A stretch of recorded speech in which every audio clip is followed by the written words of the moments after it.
La vida de estos personajes, de animales, son el lado chusco de los relatos, de aparecidos o almas en pena, difuntos, fantasmas, que retornan con encargos, reclamos y avisos. Son los tres temas que lo habíamos dividido. Nada más vamos a ver el de Mesoamérica.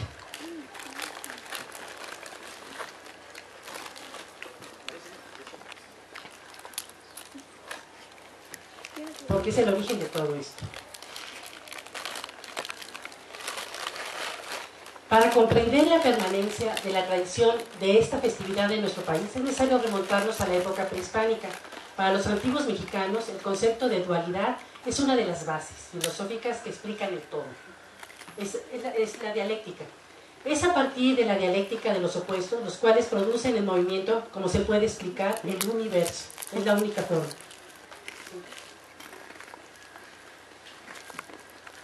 Omeotl, origen de todas las cosas, es el principio dual. Ometecutli, el ser masculino que actúa.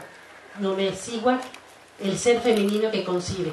Encontramos la dualidad en la tierra y el cielo, el fuego y el agua, lo masculino, femenino, el día, la noche, todo es parte de todo, yin yang, etc.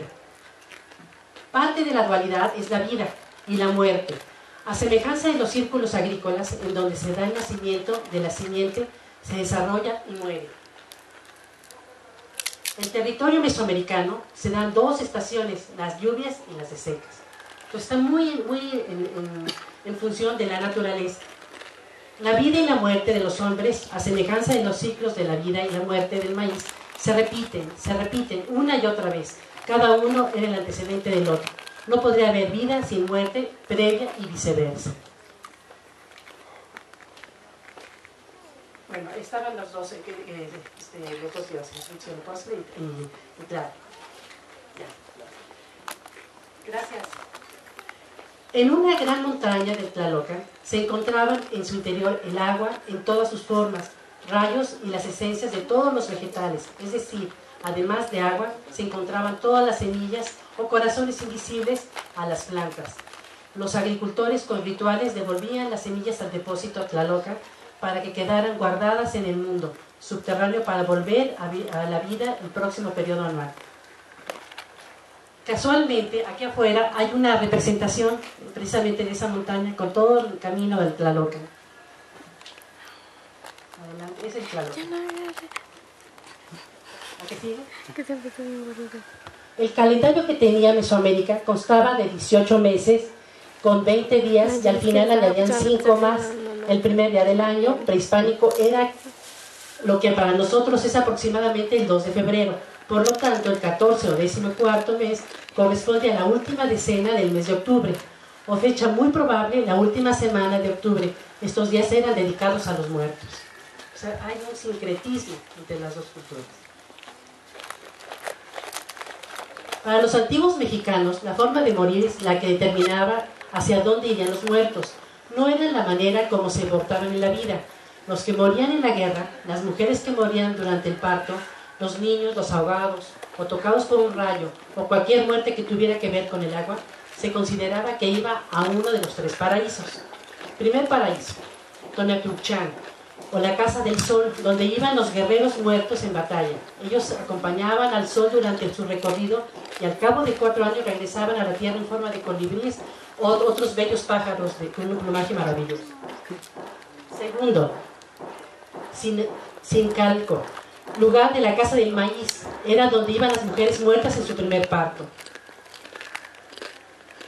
Tercer paraíso, el Tlalocan, el lugar de Tlaloc. Ahí iban todos los ahogados o fulminados por un rayo, la hidropesía, etc. Todo lo que tuviera que ver relacionado con el agua.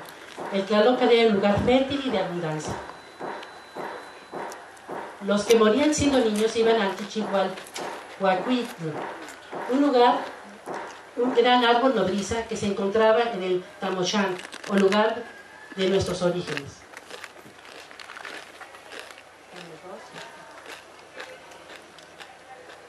Los españoles, el Tlalocan, lo relacionaron con el cielo y el Mictlán con el infierno. Sin embargo, este último, con tantos obstáculos, es considerado como un lugar de descanso, no de castigo. Los altos mandatarios Las parturientas y los guerreros eran enterrados. Los demás eran incinerados, pero antes eran ricamente ataviados y enjollados, ya que de esta manera llevaban consigo lo más preciado.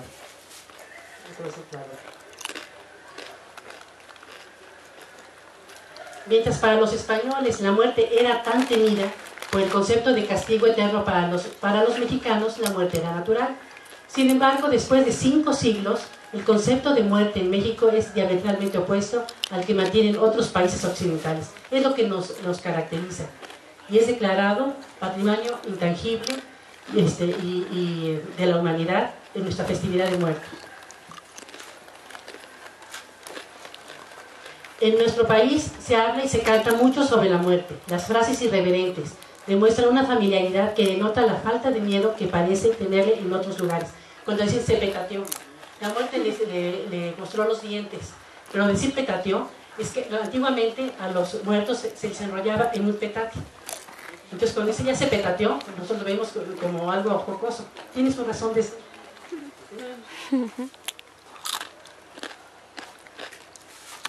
Ahora vamos con la cosmología maya.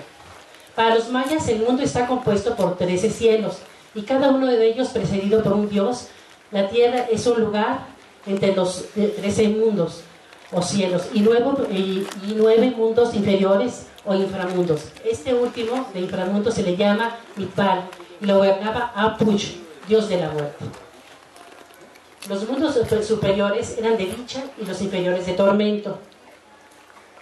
El paraíso lo concebían como un lugar deleitoso donde no existía el dolor ni el sufrimiento y había abundancia de comida y bebida agradables, donde Yaxch, el árbol sagrado de los mayas, cuyas ramas daban sombra y se podía descansar.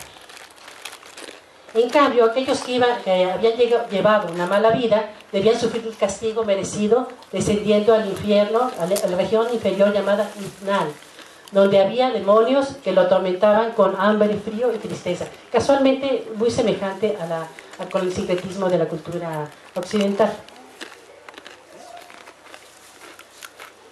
Creían como los aztecas o mexicas que el paraíso estaba destinado a los guerreros muertos en el campo de batalla y a las mujeres de parto, sacerdotes y a los que se quitaban la vida. El concepto cristiano de suicidio no era pecado como en el cristianismo, sobre todo aquellos que se suicidaban ahorcándose. Ese es un elemento muy importante. El suicidio no era pecado para los mayas. El suicidio por tristeza, depresión, dolores, trabajos exhaustivos o enfermedades era premiado por la diosa Ixbal, que llevaba el espíritu desesperado a uno de sus círculos del paraíso maya, consolándolos. Creían también que el paraíso ni el infierno tenían fin, puesto que el alma misma no podía morir, sino que tenía que seguir su peregrinar eternamente.